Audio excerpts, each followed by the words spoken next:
Hey guys, Arm&Gun here. Got a fun video for you all today. This one, I say top 5, but realistically it's just a series of guns that fit a theme that I've picked out for a video. So today's theme is top 5, again, top 5 aside, 5 guns that are exotic. And my definition of exotic means from around the world, and with a bit of a side twist of being those that are typically hard to find in the United States. So that's the theme for today. Again, there's more than 5 guns. I've got a bonus gun that I still have at the end, which also fits in with the same theme. So we're just gonna go with that. Without further ado, let's kick into it. I'm gonna show you each gun really quickly. I'm gonna try and keep this not a 20-minute video. We're gonna try and go through this quickly. I'm gonna say the gun, say the caliber, say where it's from, and that's about it. Maybe one cool fact about the gun. So let's get into it. I'm gonna pop the camera out because, well, that way you can see the guns much better and look around while I'm talking. So this is our pile for today, plus the bonus gun. And here we go. So right front and center, we have the Sig, the SG550. This is the sniper. Pretty slick unit. This is a PE90 outfitted with, well, I should say roughly a PE90. It's a civilian semi-automatic only gun outfitted with, the proper stuff. So that's the gun. Very nice gun. 25.6-inch barrel. It's crazy, but it's very accurate. These are supposed to get like 0.73 MOA accuracy, something like that. And just phenomenal. You can shoot it while folded. That's gonna be my fun fact. And no, my fun fact is that this thing on the inside is an AK. That's my argument is that. Go check out my deep dive on the Sig 553, which I'll talk about next. That one I pulled all apart in the disassembly video. We checked it out, and it's so much like an AK. The bolt carrier group, the piston system. Just, if you don't believe me, go check it out. You can see for yourself. Pull this guy away, and then I'll show you the caliber that it was for. That's the only guy I'm going to pull away, by the way, as well. I'm going to leave the other ones on the table here. Just that one was blocking everything else. But that guy is in 223 5.56. So there you go. That's that little guy. Next up, we're going to talk about the SAFF Mini SAF. This thing, oh, I love this thing. It looks like an MP5, right? An MP5K, but it is not. MP5Ks, unfortunately, are not legal for civilians in Canada to own.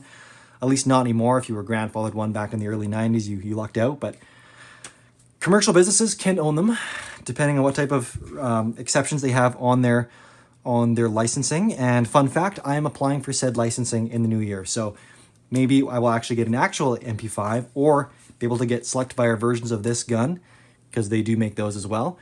These are from Chile, and it's Chile's own 9mm gun. I'm just gonna probably prove these guns all safe while I'm up here, just to do that. Folding stock. This is not, it's based on the Sig 540 or 550 kind of style of guns, 540. But Chile, SAFF, the factory there, actually came up with this model on their own. So that's it. It takes polymer mags. They also make metal mags now. And if you convert an old Sterling mag, SMG, you can get that in there, and it can look like an actual MP5, a little more closely there, MP5K. So that's the Mini SAF, Mini SAF, chambered in 9mm. All right. Next up, let's jump over to the big brother. So this was actually, SAFF licensed this gun, I believe, the SG542.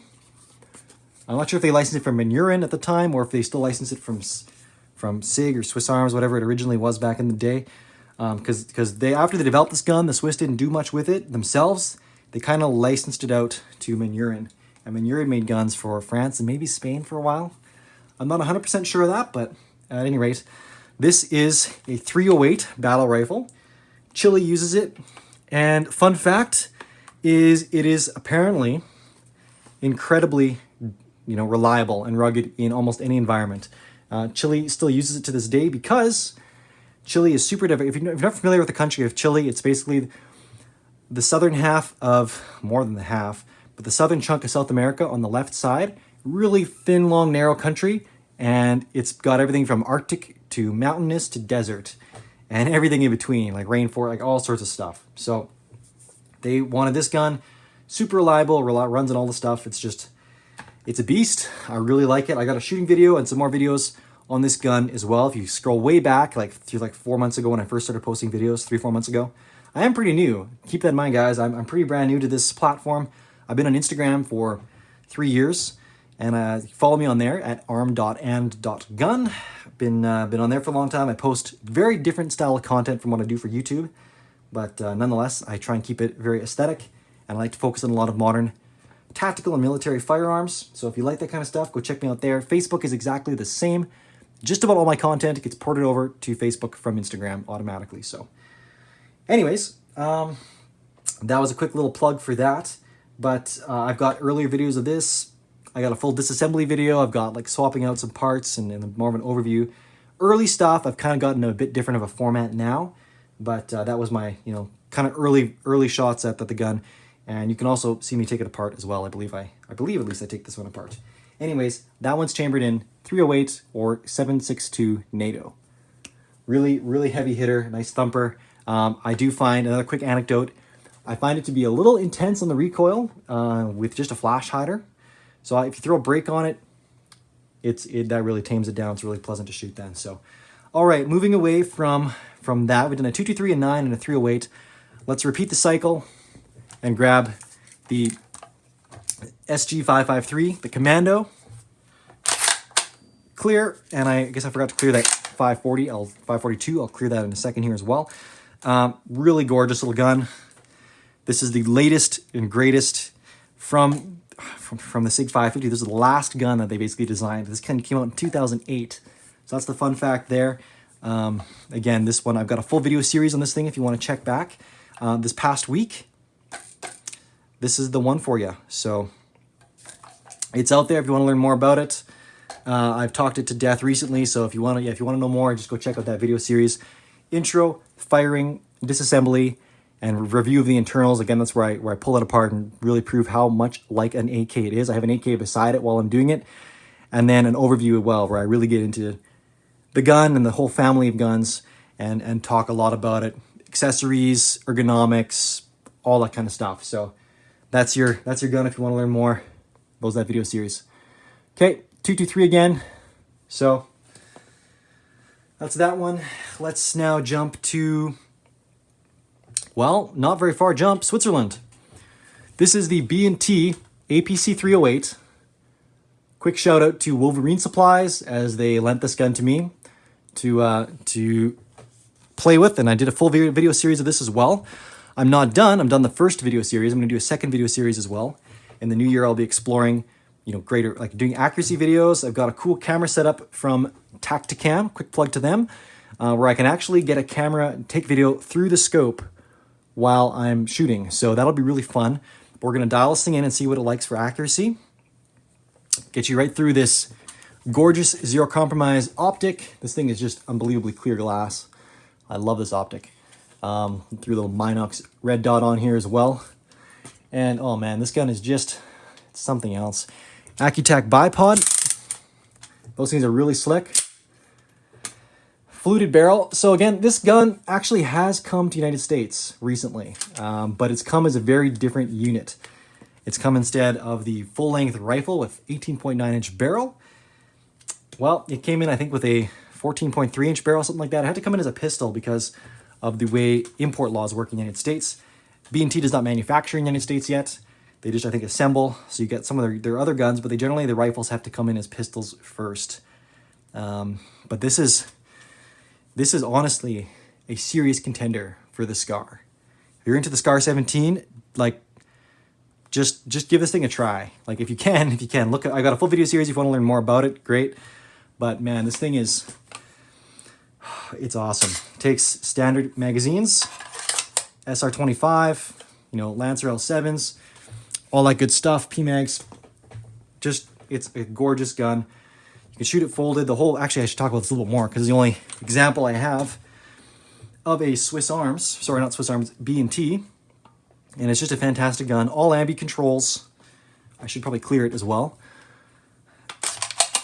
So unfortunately got a reciprocating action, but nice trigger pull. Actually, honestly, these guys, like B&T in their guns, you get probably some of the best mil-spec triggers out there. I think this is designed to take an AR trigger group, if I'm not mistaken. Again, AR mags, AR grips with their new Gen 2 lowers. This is an aluminum lower. Oh, just these guys make awesome stuff, and the action is just so slick. I really can't say enough how much I like them. Got an ACR stock on here, courtesy of Dan Haga with a stock adapter. And that's it. That's all I'm going to say about that gun for now. Again, if you want to know more, check out my previous video series. A new video series is going to be coming out in the new year once I get some accuracy development for this gun. All right, now, let's jump over to this 223 over here. So this gun, I actually just saw on Gunbroker, there was one listed for a buy it now price of 10 grand. Unbelievable. I'm not sure if it's sold or not, but I think the current bid was around $6,500 US dollars. Just crazy. And this is an MR223, and this is the A3. And Germany, HK is actually making their military or their civilian line of guns much more similar to their military stuff. So like their 243, which came out, which is it's supposed to be the civilian kind of G36. It's very similar now. It's no more like an SL8. It's actually almost like a G36. And these MR223s and MR308s, the new A3s, almost identical to the 416 and 417 counterparts. So this A3 is essentially an A5, a 416 A5. Same 11-inch hard chrome barrel, really thick profile. This thing it's really nice to shoot. One of my favorite SBRs. I think the baby brother to this, the APC 223, that probably takes the cake for me. But in terms of just a smooth shooting, 10.4-inch barrel on that little thing. I did a week on that as well, so go check that video out. It's pretty awesome, the video series. But this thing is just, it's great. I really do admire this gun. Elcan Spectre DR, of course, that had to make the list.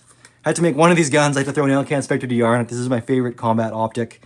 But honestly, these guns, these 416s are just fantastic.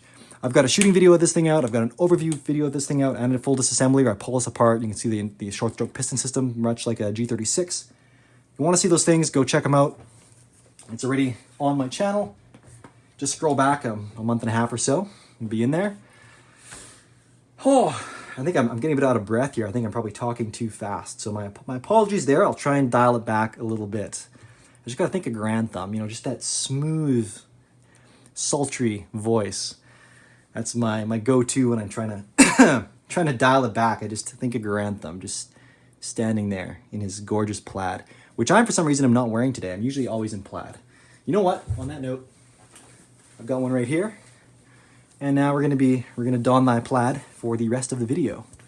So I'm actually a bunch of content here. I'm madly filming for Christmas, as I'm spending Christmas family stuff all over the place. It's just tough to find time to film this stuff, so I'm trying to mad dash it all here. So, anyways, we've got our plaid. It was a quick oversight by myself. I guess we're on to our 1, 2, 3, 4, 5, 6th gun. So that's our 6th, or 7th. Oh, geez. Okay, I'm really dropping the ball on clearing these guns as well here. So we're just gonna clear this one. That one's good. And let's clear this one as well. Clear and drop the action because this thing is so cool. Look at this. Okay, she's clear.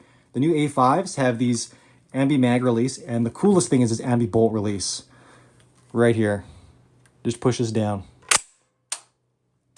How cool is that? I love it. And you can lock the bolt open with that as well. You just pull this back, lift this up, and let her go. I absolutely love it. So just wanted to do that. This gun as well. Clear. All right, so that administrative stuff is done. Let's jump on to this gun. Kind of matches my plaid a little bit. Side note, on Instagram, every time I do a gun, like Arm&Gun style picture, where I'm holding the gun out, I've gotten so many comments on this plaid. Guys just want this plaid. So if you want it, send me a DM and I'll send you a picture of the tag. But honestly, I don't even know what brand it is. Just liked it. But here we go. This is a G28. I get lots of questions as well. Is this a clone? No, this is the real G28. And again, much like the STG57, this is a beautiful boat anchor. This thing weighs, in this current configuration with the optics and everything, over 16 pounds, or 16 and change, a little bit. The steel receiver adds about 1.5 pounds to the overall weight, over and above what just an aluminum one would be. Because I do have an MR308A3, which is the new kind of design now, with just all aluminum upper and lower receiver. And it's like 11.5 pounds relative to this one, which is 13 or 13.1 pounds, just without anything on it. So she is a tank. But man, smooth action, smooth shooter, clear, and these magazines are awesome.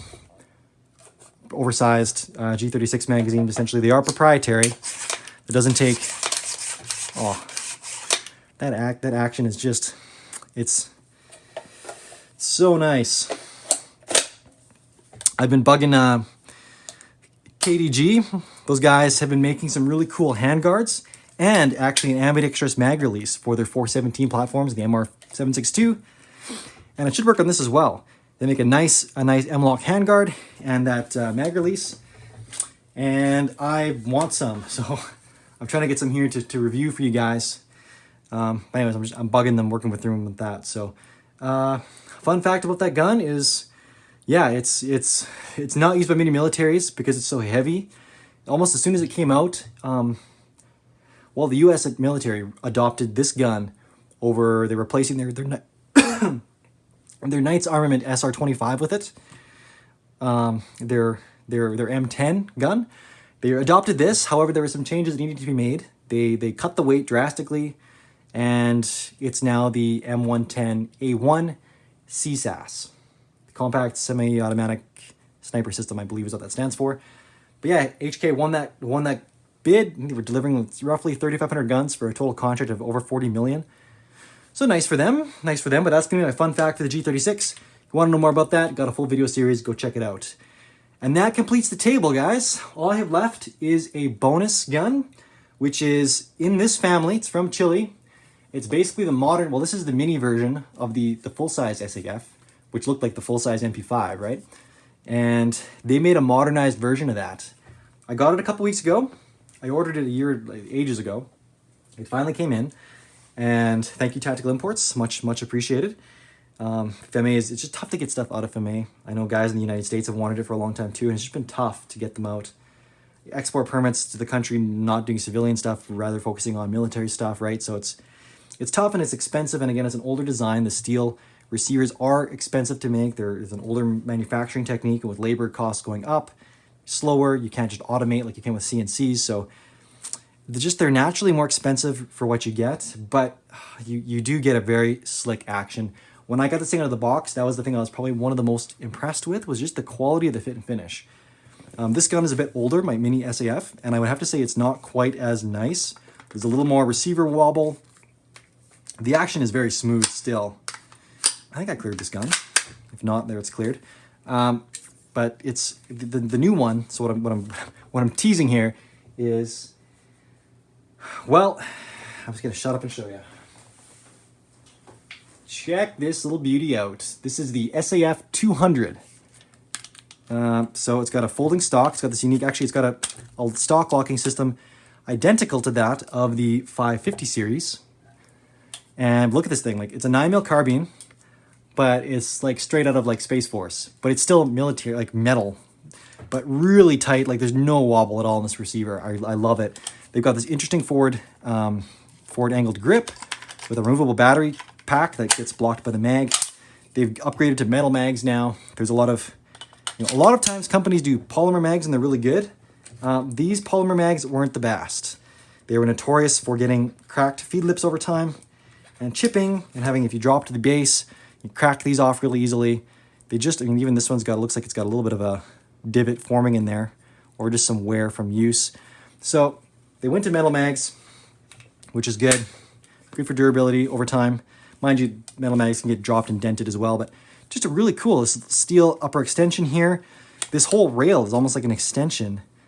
So I have to take apart this gun and do a full deep dive into this, which I will be doing soon in the new year, once I can take this thing out to the range and shoot it. But clear that and just let's get an appreciation for how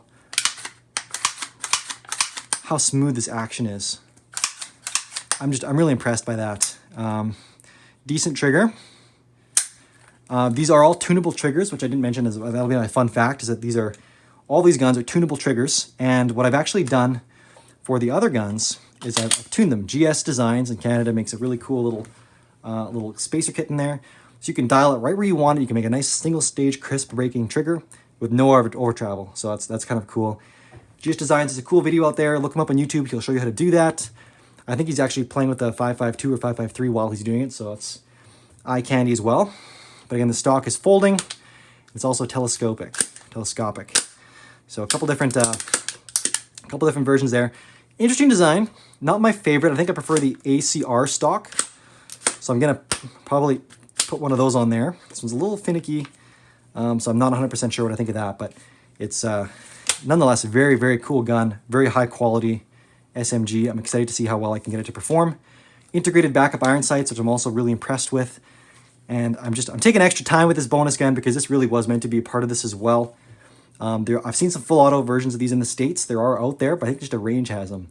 The company that brings FMA stuff into the States seems to be able to get full auto stuff, but not civilian stuff. So basically just for LEO and commercial use only. So that is what it is. I'm going to set this guy over here, and I'm really going to quickly show you this trigger pull on this little guy because I've dialed it in. So we're going to drop our bolt, fire, and let's get a little appreciation for this here. Take up, firm wall, brake, really light, crisp, no over travel because a little over travel stop in there. Just a great little gun. Again, these were from the, I think, early 90s these guys came out. They were all over that ambi game. I like it. Bolt catch and release, automatic bolt lock, hold open. Great guns. Folding trigger guards too. I don't think I showed that, but again, Chile with being such a diverse, range of environments from desert to snow. Sometimes you're gonna have big gloves, so that's that. And that was a carried over from the Swiss design as well. So, anyway, I said this was gonna be fast. I think the only thing fast about it was my speech. So apologies there. Cracked 20 minutes, but that's it for the show. Thanks a ton, guys, and Merry Christmas. Arm&Gun out.